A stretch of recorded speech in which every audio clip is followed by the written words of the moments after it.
മക്കളെ welcome back to institution യെസാണേ. അപ്പോൾ മക്കളെ നമ്മളെ അക്കൗണ്ടൻസിലെ ആദ്യത്തെ ചാപ്റ്റർ നമുക്ക് അടിപൊളിയായിട്ട് പെട്ടെന്ന് സാർ ഒന്ന് പഠിപ്പിച്ചു തരാം. എല്ലാ കാര്യങ്ങളും റെഡി, നിങ്ങൾക്ക് ഓണം എക്സാമിന് വേണ്ട എല്ലാ കാര്യങ്ങളും. അപ്പോൾ ശ്രദ്ധിച്ചോ, നമുക്ക് ഈ ചാപ്റ്ററിൽ ആദ്യം നിങ്ങൾ പഠിച്ചു വെച്ചിരിക്കേണ്ടതാ ഒന്ന് ഇത്. ഓക്കെ, നമ്മുടെ പാർട്ട്ണർഷിപ്പിന്റെ ഫീച്ചേഴ്സ് ഒന്ന് മക്കൾ അങ്ങോട്ട് ഓർത്ത് വെച്ചോളൂ. ആ പേര് ആ പോയിന്റ് മാത്രം പഠിച്ചു വെച്ചാൽ മതി. പാർട്ട്ണർഷിപ്പിന്റെ ഫീച്ചർ എന്തൊക്കെയാ? രണ്ടോ അതിലധികമോ ആളുകൾ ഉണ്ടാവും, 2 or more പേഴ്സൺ. പിന്നെന്താ, ഒരു എഗ്രിമെന്റ് ഉണ്ടാവും അല്ലെ? എന്താണ് നമ്മളെ എഗ്രിമെന്റ് ഉള്ളതാണ് പാർട്ട്ണർഷിപ്പ് എന്ന് പറയുന്നത്. പിന്നെയോ പ്രോഫിറ്റ് അവിടെ ഷെയർ ചെയ്യുന്നു. പിന്നെയോ അൺലിമിറ്റഡ് ലാബിലിറ്റി ആയിരിക്കും ഓരോ പാർട്ട്നേഴ്സിനും. റെഡി അല്ലേ? ഓക്കെ, പിന്നെന്താ മതി ആ 4 മതി. എന്താ പാർട്ട്ണർഷിപ്പിന്റെ ഫീച്ചേഴ്സ് അങ്ങോട്ട് ഓർത്ത് വയ്ക്കുക. പോയിന്റ് ആ 4 പോയിന്റുകൾ മാത്രമേ. റെഡി, ഇനി നമുക്ക് ഈ ചാപ്റ്ററിൽ പഠിക്കേണ്ടതാ in the absence of partnership deed. അതായത് പാർട്ട്ണർഷിപ്പ് ഫേമിൽ പാർട്ട്ണർഷിപ്പ് ഡീഡ്, അതായത് എന്താ എഗ്രിമെന്റ് ഇല്ലെങ്കിൽ, ഓക്കെ, എഗ്രിമെന്റ് ഇല്ലാതെ സാധാരണ ആളുകളൊക്കെ ചിലപ്പോൾ എന്താ ഒന്നും അറിയാണ്ട് സാധാ പോലെ എന്താ ഒരു പാർട്ട്ണർഷിപ്പ് ഒക്കെ സ്റ്റാർട്ട് ചെയ്യും എഗ്രിമെന്റ് ഒന്നും ഇല്ലാണ്ട്. അങ്ങനെ എഗ്രിമെന്റ് ഇല്ലാത്ത പാർട്ട്ണർഷിപ്പിൽ നിയമപരമായിട്ട് എങ്ങനെയാണ് interest on capital, interest on drawings, salary and commission, partners loan, profit sharing ratio ഒക്കെ എങ്ങനെയാണ് തീരുമാനിക്കുക എന്നുള്ളതാണ്. ഈ കോൾ അങ്ങോട്ട് പഠിച്ചു വെച്ചോളാം. ഇത് വളരെ ഇമ്പോർട്ടൻ്റ് ആണ് കേട്ടോ. അതായത് പാർട്ട്ണർഷിപ്പ് ഡീഡ് ഇല്ലെങ്കിൽ അവിടെ ഇൻട്രസ്റ്റ് ഓൺ ക്യാപിറ്റൽ ഉണ്ടാവില്ല, ഇൻട്രസ്റ്റ് ഓൺ ഡ്രോയിങ്സ് ഉണ്ടാവില്ല, സാലറി ആൻഡ് കമ്മീഷൻ അത് പാർട്ട്നേഴ്സിന് കൊടുക്കണ്ട. പിന്നെയോ rate of partner's loan, yes, പാർട്ട്ണറുടെ ലോണിന് എത്രയാ 6% ഇൻട്രസ്റ്റ് നമ്മൾ കൊടുക്കണം. പിന്നെ അവളെ പ്രോഫിറ്റ് ഷെയറിംഗ് റേഷ്യോ ഈക്വൽ ആയിരിക്കും. ഇത് വളരെ ഇമ്പോർട്ടൻ്റ് ആണ്. 1 മാർക്ക് 2 മാർക്ക് ഇതിൽ നിന്ന് ചോദ്യം വരാതെ നിങ്ങൾക്ക് ഓണം എക്സാം ഉണ്ടാവില്ല. സോ ഇത് പഠിച്ചു വെക്കണം.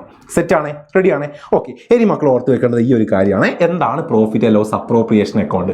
ആ തിയറി ഒന്ന് പഠിച്ചു വെച്ചോ. പ്രോഫിറ്റ് ലോസ് അപ്രോപ്രിയേഷൻ അക്കൗണ്ട് എന്ന് പറഞ്ഞാൽ അത്രയേ ഉള്ളൂ. The profit of the firm has to be distributed among the partner in the respective profit sharing ratio. കണ്ടല്ലോ, എന്താണ് പാർട്ട്നേഴ്സിന് പ്രോഫിറ്റ് ഷെയർ ചെയ്ത് കൊടുക്കാൻ വേണ്ടി നമ്മൾ പ്രിപ്പയർ ചെയ്യുന്ന അക്കൗണ്ടിന് എന്ത് പറയുക?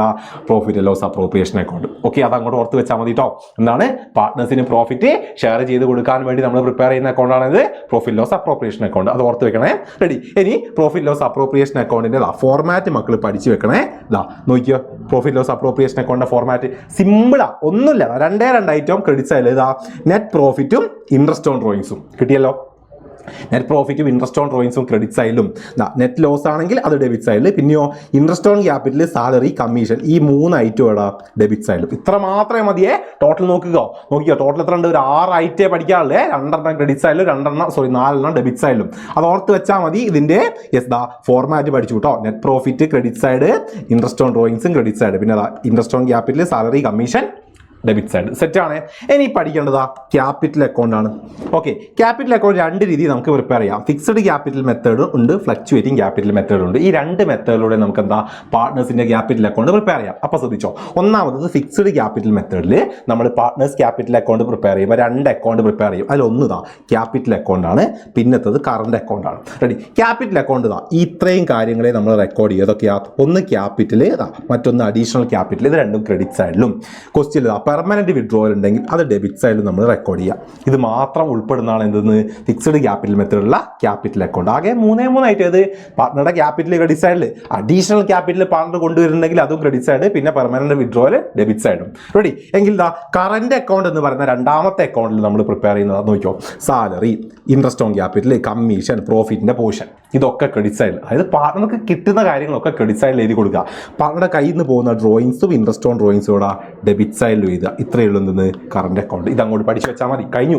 റെഡി, ഈ 2 അക്കൗണ്ട് അങ്ങോട്ട് 2 അക്കൗണ്ടിൽ കൂടിപ്പോയത് എത്ര ഐറ്റം ഉണ്ട്? 4, 6, 2, 7, 8, 9 ഐറ്റമുള്ളൂ പഠിക്കാൻ. ഇത് അങ്ങോട്ട് പഠിച്ചു വെച്ച് കഴിഞ്ഞാൽ ക്യാപിറ്റൽ അക്കൗണ്ടായി. ഇതാണ് എന്തെന്ന് ക്യാപിറ്റൽ അക്കൗണ്ട് പ്രിപ്പയർ ചെയ്യാനുള്ള 1ാമത്തെ മെത്തേഡായിട്ടുള്ള ഫിക്സഡ് ക്യാപിറ്റൽ മെത്തേഡ്. ഇനി ഫ്ലക്ച്വേറ്റിംഗ് ക്യാപിറ്റൽ മെത്തേഡിലേക്ക് വരുമ്പോഴല്ലോ സിമ്പിളാണ്. നമ്മൾ ഈ പഠിച്ച 2 അക്കൗണ്ടുകൾ ഉണ്ടല്ലോ ഫിക്സഡ് ക്യാപിറ്റൽ മെത്തേഡിലുള്ള, ഈ 2 കൂടെ കൂട്ടി ഒറ്റ അക്കൗണ്ട് ആക്കിയത്.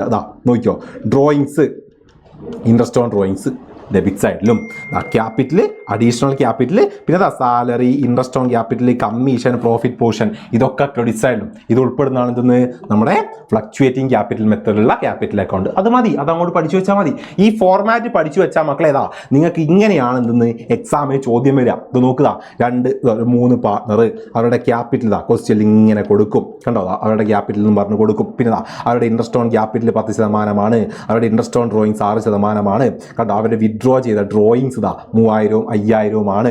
കണ്ടോ, അങ്ങനെ കൊടുക്കും നമുക്ക് ഡീറ്റെയിൽസ്. പിന്നെ നോക്കുക പാർട്ട്ണർ ഇതാ വിഡ്രോയിങ്സ് ഇതാ ഇവിടെയാണ് കൊടുത്തിട്ടുള്ളത്.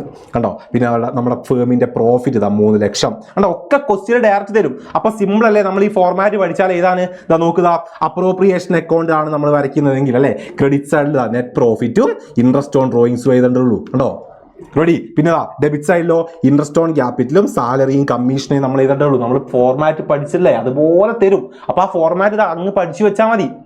ഈ ഫോർമാറ്റ് അങ്ങ് പഠിച്ചു വെക്കുക. സാറ് പറഞ്ഞു തന്നിട്ടുള്ളതാ. ഈ ഫോർമാറ്റ് അങ്ങ് പഠിച്ചു വെച്ചാൽ പരിപാടി കഴിഞ്ഞു. റെഡി. ഇനി ക്യാപിറ്റൽ അക്കൗണ്ട് പ്രിപ്പയർ ചെയ്യുമ്പോൾ സിമ്പിൾ അതാ നോക്കുക. കണ്ടോ, ക്യാപിറ്റൽ ക്രെഡിറ്റ് സൈഡിൽ interest on capital salary commission പ്രോഫിറ്റിന്റെ പോർഷൻ ക്രെഡിറ്റ് സൈഡിൽ സാർ ഇപ്പോൾ പഠിപ്പിച്ചു തന്നില്ലേ. പിന്നെയോ ഡ്രോയിങ്സും ഇൻട്രസ്റ്റ് ഓൺ ഡ്രോയിങ്സും ഡെബിറ്റ് സൈഡിലല്ലേ നമ്മൾ അപ്പം പഠിച്ചിട്ടുള്ളതാ. നോക്കുക, കണ്ടോ, ഈ ഫോർമാറ്റ് അങ്ങ് പഠിച്ചു വെച്ചാൽ മതി. അടിപൊളിയായിട്ട് നിങ്ങൾക്ക് എന്താ എസ്എ ക്വസ്റ്റ്യൻ എഴുതാൻ പറ്റുവാണ് എക്സാമിന്. Ready, set.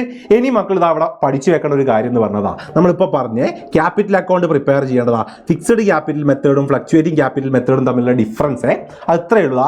ഈ പോയിന്റ് ഓർത്ത് വയ്ക്കുക. Number of accounts. Fixed capital മെത്തേഡിൽ നമ്മൾ 2 അക്കൗണ്ട് പ്രിപ്പയർ ചെയ്യും. ഫ്ലക്ച്വേറ്റിംഗ് ക്യാപിറ്റൽ മെത്തേഡിൽ ഒറ്റ അക്കൗണ്ട്. അഡ്ജസ്റ്റ്മെന്റ്. ഫിക്സഡ് ക്യാപിറ്റൽ മെത്തേഡിൽ നമ്മൾ എല്ലാ അഡ്ജസ്റ്റ്മെന്റും റെക്കോർഡ് ചെയ്യുക കറന്റ് അക്കൗണ്ടിലാണ്. ഫ്ലക്ച്വേറ്റിംഗ് ക്യാപിറ്റൽ മെത്തേഡിൽ നമ്മളത് ക്യാപിറ്റൽ അക്കൗണ്ടിലാണ്. Fixed balance. ഫിക്സഡ് ക്യാപിറ്റൽ മെത്തേഡിൽ നമ്മൾ ക്യാപിറ്റൽ അക്കൗണ്ടിന്റെ ബാലൻസ് ഫിക്സഡ് ആയിരിക്കും, മറ്റേത് ഫ്ലക്ച്വേറ്റിംഗ് ആയിരിക്കും. ക്യാപിറ്റൽ അക്കൗണ്ട് ബാലൻസ് മാറിക്കൊണ്ടിരിക്കും. പിന്നെ ബാലൻസ്. ഫിക്സഡ് ക്യാപിറ്റൽ മെത്തേഡിൽ capital account balance credit balance ആയിരിക്കും, മറ്റേത് ഡെബിറ്റ് ബാലൻസോ ക്രെഡിറ്റ് ബാലൻസോ ആവാം. ഈ ഡിഫറൻസ് ഈ 4 പോയിന്റ് അങ്ങോട്ട് പഠിച്ചു വെച്ചാൽ മതി. നിങ്ങൾക്ക് ഇത് തിയറി ആയിട്ട് ചോദിക്കുന്ന ഇമ്പോർട്ടന്റ് ക്വസ്റ്റ്യൻ ആണ്. സെറ്റ് ആണേ മക്കളെ? റെഡിയാണേ? റെഡി. എങ്കിൽ അടുത്ത മക്കൾ പഠിക്കേണ്ടതാ ഇൻട്രസ്റ്റ് ഓൺ ക്യാപിറ്റലിന്റെ കാൽക്കുലേഷനാ. 4 കാൽക്കുലേഷൻ നമുക്ക് പഠിക്കണം. വേണ്ട, നിങ്ങൾ ഈ സെക്കൻഡ് കേസ് മാത്രം പഠിച്ചു വെക്കുക. ഏത്? Additional capital. അഡീഷണൽ ക്യാപിറ്റൽ കൊണ്ടുവരുമ്പോൾ ഇൻട്രസ്റ്റ് ഓൺ ക്യാപിറ്റൽ കാണുന്ന കേസ് മാത്രം. അതായത് അവിടെ ശ്രദ്ധിച്ചോ, ക്വസ്റ്റ്യൻ നോക്കിയതാ. Arjun start business on January 1. Okay, Arjun 1 ലക്ഷമാണ് അർജുൻ്റെ ആ വർഷം തുടക്കമുള്ള capital. Okay, rate of interest 10% ആണ്. During the year he introduced additional capital 50,000 on July 1. അല്ലേ, July 1 എന്ത് ചെയ്തു? 50,000 കൊണ്ടുവന്നു. കണ്ടോ, ഇൻട്രസ്റ്റ് ഓൺ ക്യാപിറ്റൽ കാൽക്കുലേറ്റ് ചെയ്യും. ഇത് പഠിച്ചു വയ്ക്കുക. അഡീഷണൽ ക്യാപിറ്റൽ കൊണ്ടുവരും ഇൻട്രസ്റ്റ് ഓൺ ക്യാപിറ്റൽ എങ്ങനെ കാൽക്കുലേറ്റ് ചെയ്യും പഠിച്ചു വയ്ക്കുക. സിമ്പിൾ ആണ്. അവിടെ ശ്രദ്ധിച്ചോ. ആദ്യത്തെ വർഷം നമുക്കറിയാം. അതെ, ആദ്യം നമ്മുടെ അർജുൻ്റെ കയ്യിൽ എത്ര പൈസ ഉള്ളത്? 1 ലക്ഷമാണ് അല്ലെ. January 1 1 ലക്ഷമാണുള്ളത്. ജൂലൈയിൽ 50,000 കൊണ്ടുവരുന്നത്. അപ്പൊ എന്ത് കാണുക? 1 ലക്ഷത്തിന് 10% ഇൻട്രസ്റ്റില് അല്ലെ. ജനുവരി മുതൽ ജൂലൈ വരെ എത്ര കാണുക? ഇൻട്രസ്റ്റ് കാണുക. അപ്പൊ 5,000 കിട്ടും അല്ലെ. 1 ലക്ഷത്തിന് ജൂലൈ വരെ അല്ലേ കാണേണ്ടത്? കാരണം ജൂലൈക്ക് ശേഷം അഡീഷണൽ ക്യാപിറ്റൽ കൊണ്ടുവന്ന് അർജുന്റെ ക്യാപിറ്റൽ എത്രയായി? 1,50,000 ആയി അല്ലെ. അപ്പം ജൂലൈ മുതൽ ബാക്കി ആ വർഷം കഴിയുന്നത് വരെ എത്ര? ബാക്കിയുള്ള മാസത്തേക്ക് നമ്മൾ എത്ര കാണുക? 1,50,000 ഇൻട്രസ്റ്റ് കാണുക. അപ്പോൾ 7,500 കിട്ടും. അത് രണ്ടും കൂടെ കൂട്ടിയാൽ നമ്മൾ എന്തായി? ഇൻട്രസ്റ്റ് ആയി. ഇത്രയേ ഉള്ളൂ. ഈ കേസ് മക്കൾ കൃത്യമായിട്ട് അങ്ങോട്ട് പഠിച്ചു വയ്ക്കുക. ഓക്കെ, റെഡി അല്ലേ? റെഡി. അങ്ങനെയെങ്കിൽ ഇതിൽ നിന്നും നമ്മൾ ക്യാപിറ്റലിൽ നിന്നും വിഡ്രോ ചെയ്യുന്ന ഒരു കേസ് ഉണ്ട്. ഇതുപോലെ എന്താണ്? പകുതി മന്തിൽ നിന്ന് ക്യാപിറ്റലിന് ഒരു എത്ര എമൗണ്ട് വിഡ്രോ ചെയ്യും എന്ന് നമ്മോട് പറയും. അപ്പൊ എന്താക്കിയാൽ മതി? അപ്പോൾ 1,50,000 വിഡ്രോ ചെയ്താണെങ്കിൽ ബാക്കി എത്ര ഉണ്ടാവും? ജൂലൈയിൽ 50,000 ഉണ്ടാവും. 50,000 ബാക്കിയുള്ള മാസം നമ്മൾ എന്ത് കാണുക? ഇൻട്രസ്റ്റ് കാണുക. റെഡി, അതേ ഉള്ളൂ. അപ്പൊ 2 കേസ് സിമ്പിൾ ആയിട്ട് മക്കൾ ഓർത്ത് വെച്ചിരിക്കണം. ഏത്? ഇൻട്രസ്റ്റ് ഓൺ ക്യാപിറ്റൽ, അഡീഷണൽ ക്യാപിറ്റലിന്റെയോ വിഡ്രോവലിന്റെയോ കേസ്. ഇത് രണ്ടുമാണ് നിങ്ങളോട് മെയിൻ ആയിട്ട് ചോദിക്കുക. റെഡി. എങ്കിൽ ഇതേപോലെ നിങ്ങൾ ഓർത്ത് വെക്കണം. ഇൻട്രസ്റ്റ് ഓൺ ഡ്രോയിങ്സിന്റെ ഇൻട്രസ്റ്റ് ഓൺ ഡ്രോയിങ്സ് കാൽക്കുലേഷനിലും 4 മെത്തേഡുകളുണ്ട്. പക്ഷെ ആ 4 മെത്തേഡ് നിങ്ങൾ പഠിക്കണോ? വേണ്ട, സാറ് പറഞ്ഞുതരാം. ഈ മെത്തേഡ് നിങ്ങൾ പഠിച്ചു വെക്കുക. ഏതാ? പല ടൈമുകളിൽ പല എമൗണ്ട് വിഡ്രോ ചെയ്യുന്ന കേസ്. കണ്ടോ, പല ടൈം നമുക്ക് ഇങ്ങനെ തരും, പല ഡേറ്റ്. അതിൽ പല എമൗണ്ട് വിഡ്രോ ചെയ്യുന്നു. 10% റേറ്റിൽ ഇൻട്രസ്റ്റ് കാണുക. ഓക്കെ, അപ്പോൾ ഈ കേസ് നിർബന്ധമാണ്. ഇവിടെ സിമ്പിൾ ആയിട്ട് നമുക്ക് ക്വസ്റ്റ്യൻ ചെയ്യാൻ. ഇത് പ്രൊഡക്റ്റ് മെത്തേഡിലാണ് നമ്മളിവിടെ ഇൻട്രസ്റ്റ് ഓൺ ഡ്രോയിങ്സ് കാണുക. എങ്ങനെയാണെന്നല്ലേ? സിമ്പിൾ. 4 കള്ളി അങ്ങ് വരയ്ക്കുക. ഫസ്റ്റ് കള്ളി ഡേറ്റിലൊന്നുമില്ല. ക്വസ്റ്റ്യനിൽ തന്നിട്ടുള്ള എന്ത് ചെയ്യുക? ഈ 4 ഡേറ്റുകളും എടുത്തങ്ങോട്ട് എഴുതുക. റെഡി, അത് അവിടെ എടുത്ത് എഴുതി. ഇനിയോ ക്വസ്റ്റ്യനിൽ വിഡ്രോ ചെയ്ത എമൗണ്ടുകൾ ഉണ്ടല്ലോ, അത് സെക്കൻഡ് കോളത്തിൽ അങ്ങോട്ട് എടുത്ത് എഴുതുക. റെഡി അല്ലേ? ഇനി എന്ത് ചെയ്യാന്നറിയോ? 3ാമത്തെ പീരീഡ് എന്ന് പറയുന്ന കോള. ഈ കോളത്തിൽ നമ്മൾ എങ്ങനെ എമൗണ്ട് ചെയ്തതെന്നറിയോ? ഈ ഓരോ വിഡ്രോ ചെയ്ത ഡേറ്റ് മുതൽ ഈ ഓരോ വിഡ്രോ ചെയ്ത ഡേറ്റ് മുതൽ നമ്മുടെ ഇയർ എൻഡിങ് എന്ന് പറഞ്ഞാൽ നമുക്കറിയാം 2024 മാർച്ചാണ് അല്ലേ. മാർച്ച് 2024. അപ്പം നോക്കുക, ഇപ്പം 2023 മെയ് 1 മുതൽ 2024 മാർച്ച് വരെ എത്ര മാസമുണ്ട്? 11 മാസം. അതാണ് ഇവിടെ 11 അല്ലേ. പിന്നെ നോക്കുക, ജൂലൈ 31 തൊട്ട് മാർച്ച് വരെ എത്ര മാസമുണ്ട്? 8 മാസം. കണ്ടോ? ഇങ്ങനെ നമ്മൾ വിഡ്രോ ചെയ്ത ഡേറ്റ് മുതൽ ആ ഇയർ എൻഡ് വരെ എത്ര മാസമുണ്ടോ അത് നമ്മൾ ഇത് ഇങ്ങനെ കൊടുക്കുക. എന്നിട്ട് ഈ 2 കോളം കൂടി അങ്ങോട്ട് ഗുണിച്ച് കഴിഞ്ഞാൽ നമുക്ക് ഈ പ്രൊഡക്റ്റ് എന്ന് പറയുന്ന ഐറ്റം കിട്ടും. ഓക്കെ, 4ാമത്തെ കോളം കിട്ടും. എന്നിട്ടോ അതിൻ്റെ ടോട്ടൽ നമ്മൾ എടുക്കുക. കിട്ടിയല്ലോ. എന്നിട്ട് ഇതാ നോക്കുക, ആ ടോട്ടലിൻ്റെ 10% ഇൻട്രസ്റ്റ് 10% നമുക്ക് കണ്ട് അല്ലേ, ആ ടോട്ടലിൻ്റെ 10% ഇൻറ്റു 1/12 കണ്ടാൽ നമ്മൾ എന്തായി, ഇൻട്രസ്റ്റ് ഓൺ ഡ്രോയിങ്സ് ആയി. ഇത്രയേ ഉള്ളൂ പരിപാടി. ഇതങ്ങോട്ട് പഠിച്ചു വെക്കുക. ഈ ക്വസ്റ്റ്യൻ മക്കൾക്ക് ഷോർട്ടസ്റ്റ് ആയിട്ട് ചോദിച്ചിരിക്കും, ഇമ്പോർട്ടൻ്റ് ആയിട്ട് പഠിച്ചു വെക്കുക. റെഡിയാണേ മക്കളെ? സെറ്റാണോടാ? സെറ്റാണേ? റെഡിയാണേ? ഓക്കെ അല്ലേ? റെഡി എങ്കിൽ അടുത്തത് നമ്മൾ ഇതേപോലെ തന്നെ മക്കൾ ഓർത്ത് വെക്കേണ്ട ഒരു പോർഷനാണ് ഇത്. നമ്മൾ ഇൻട്രസ്റ്റ് ഓൺ ഡ്രോയിങ്സ് കാൽക്കുലേറ്റ് ചെയ്യുന്ന 4ാമത്തെ കേസ്. 4ാമത്തെ കേസ് എന്ന് പറഞ്ഞാൽ ഒന്നുമില്ല. ഓക്കെ, എല്ലാ മാസവും അല്ലെ എല്ലാ ക്വാർട്ടർലിയും നമ്മൾ എന്താക്കുകയാണ്, ഒരേ എമൗണ്ട് വിഡ്രോ ചെയ്യാം. അപ്പം മക്കൾ ഈ ഒരു കോളം പഠിച്ചു വയ്ക്കാം. ഓക്കെ, മന്ത്ലി നമ്മൾ എന്താണ്, എല്ലാ മാസവും നമ്മൾ എന്താണ്, ഫസ്റ്റ് ഡേ, അതുപോലെ തന്നെ മിഡിൽ, അതുപോലെ എൻഡ്, ഈ 3 സമയത്ത് നമുക്ക് വിഡ്രോ ചെയ്യാം അല്ലേ. ഒരു മാസത്തെ തുടക്കം, അല്ലെങ്കിൽ മിഡിൽ ഡേറ്റിൽ, അല്ലെങ്കിൽ എൻഡിൽ. ഓക്കെ, അപ്പോൾ ഇവിടെ നമ്മൾ ഇൻട്രസ്റ്റ് ഓൺ ഡ്രോയിങ്സ് കാണുമ്പോൾ ബിഗിനിങ്ങിലാണെങ്കിൽ നമ്മൾ എടുക്കേണ്ട ആവറേജ് പീരീഡ് 6.5, മിഡിലാണെങ്കിൽ നമ്മൾ 6ഉം എൻഡിലാണെങ്കിൽ 5.5യുമാണ് നമ്മൾ എന്താക്കുക, എടുക്കുക. ഓക്കെ, ഇനി ക്വാർട്ടർലി ആണെങ്കിൽ നമ്മളിതാ ബിഗിനിങ്ങിലാണ്. ക്വാർട്ടർലി എന്ന് പറഞ്ഞാൽ 3 മാസം ഇടവിട്ടിട്ടുള്ള മന്തിൽ. ഓക്കെ, അപ്പം ബിഗിനിങ്ങിലാണ് നമ്മൾ വിഡ്രോ ചെയ്യുന്നതെങ്കിൽ 7.5, മിഡിലാണെങ്കിൽ 6, എൻഡിലാണെങ്കിൽ 4.5. ഈ സമയം ഈ ഒരു പീരീഡ് ഓർത്ത് വയ്ക്കുക. നമ്മൾ എടുക്കണ്ട. റെഡി? എന്നിട്ട് മന്ത്ലി ആണെങ്കിൽ നമ്മൾ 12 കൊണ്ട് ഗുണിക്കണം. ക്വാർട്ടർലി ആണെങ്കിൽ 4 കൊണ്ട് ഗുണിക്കണം. ഇതൊന്നും ഓർത്ത് വയ്ക്കുക. സെറ്റ്. എങ്കിൽ മക്കൾ ഇവിടെ ശ്രദ്ധിച്ചാൽ ഒരു ക്വസ്റ്റ്യൻ നോക്കിയോ. ഗോപു എ പാർട്ട്ണർ അല്ലെ വിഡ്രോ 4000 അറ്റ് എവരി മന്ത്. കണ്ടോ, ഗോപു 4000 എല്ലാ മാസവും വിഡ്രോ ചെയ്യുന്നു. ഓക്കെ, ഇനി നോക്കിയോ, ഇൻട്രസ്റ്റ് ഓൺ ഡ്രോയിങ്സ് 6%. ബിഗിനിങ്ങിൽ വിഡ്രോ ചെയ്യുന്നു, മിഡിൽ വിഡ്രോ ചെയ്യുന്നു, എൻഡിൽ വിഡ്രോ ചെയ്യുന്നു. നമ്മൾ എങ്ങനെയാണ് ചെയ്യുക? 4000 എല്ലാ മാസവും ആയതുകൊണ്ട് നമ്മൾ 12 കൊണ്ട് ഗുണിക്കണം. സാർ ഇപ്പോൾ പറഞ്ഞു അല്ലേ. പിന്നെയോ 6% നമ്മളെ ഇൻട്രസ്റ്റ്. സോ 6/100 ഇൻറ്റു നമുക്കറിയാം ബിഗിനിങ്ങിലാവുമ്പോൾ നമ്മൾ എടുക്കേണ്ട ആവറേജ് പീരീഡ് എത്രയാണ് മക്കളെ? 6.5 അല്ലെ, 6.5/12 അല്ലേ. നമ്മളെടുത്തു 6/5/12. റെഡി? ഇനി മിഡിലാണെങ്കിലോ ഇതേപോലെ തന്നെ 4000 ഇൻറ്റു എവരി മന്ത് ആയതുകൊണ്ട് 12 കൊണ്ട്, പിന്നെ 6%. മിഡിലായതുകൊണ്ട് 6/12. ഇനി എൻഡിലാകുമ്പോൾ അത് 5.5/12 ആവും. ഇത്രയേ ഉള്ളൂ. ഈ ടേബിൾ അങ്ങോട്ട് പഠിച്ചു വെച്ചാൽ നമുക്ക് ചെയ്യാൻ പറ്റും. ഇനി ക്വാർട്ടർലി ആണെങ്കിൽ ഇവിടെ 12 കൊണ്ട് ഗുണിക്കുന്നതിന് പകരം നമ്മൾ 4 കൊണ്ട് ഗുണിക്കുകയായിരുന്നു. ബാക്കിയൊന്നിലും ബാക്കിയിൽ ഇവിടെ 7.5 എടുക്കും, 6 എടുക്കും, 4 എടുക്കും. ഇത്രയേ ഉള്ളൂ. അപ്പോൾ ഈ കേസുമാണ് എന്ത് പഠിച്ചു വെക്കേണ്ടത്? ഇൻട്രസ്റ്റ് ഓൺ ഡ്രോയിങ്സിൽ മക്കൾ പഠിച്ചു വെച്ചിരിക്കുന്നത്. സെറ്റാണ്? റെഡിയാണ്? ഓക്കെ അല്ലേ? റെഡി എങ്കിൽ ലാസ്റ്റ് ഈ ചാപ്റ്ററിൽ പഠിക്കാനുള്ളത് ഗ്യാരണ്ടി ഓഫ് പ്രോഫിറ്റ് ആണ്. ഗ്യാരണ്ടി ഓഫ് പ്രോഫിറ്റ് എന്ന് പറഞ്ഞു കഴിഞ്ഞാൽ ഒന്നുമില്ല. നോക്കിയോ, ഇത്രയേ ഉള്ളൂ.